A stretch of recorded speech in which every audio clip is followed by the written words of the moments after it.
Здравейте! Миналата седмица си говорихме за това как да разбера дали някой ме харесва. И после какво следва. Продължаваме оттам. Срещите.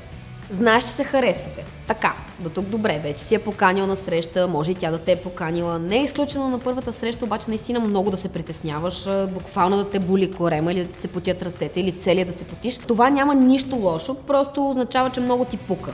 И всичко това е съвсем нормално. Отиваш смело и просто се надяваш да ти мине по-бързо.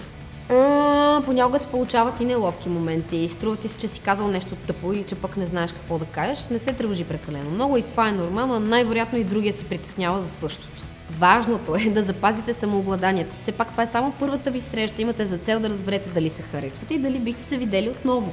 Ако решите, че се харесвате и искате да се видите пак, не е задължително всеки път ти да решаваш какво да правите и къде да ходите, може да оставиш инициативата на другия. На следващите срещи се опитай да разбереш повече какво обича, какво не харесва и така нататък вече ще ти бъде по-лесно.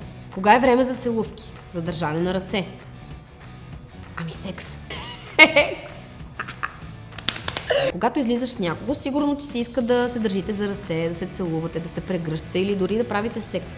Няма нищо лошо в тези чувства. Ако не си наясно какво мисли другият, не дей да гадаеш, просто направо го питай. Мога ли да те целуна? Ще ти бъде ли приятно, ако те хвана за ръка?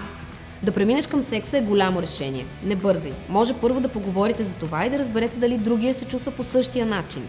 Ако гаджето ти не желае да прави секс с теб, просто се съобрази с това. Може да има всякакви причини, различни. Просто му дай време да реши и да се почувства готов. А след това приеми решението, каквото и да е то.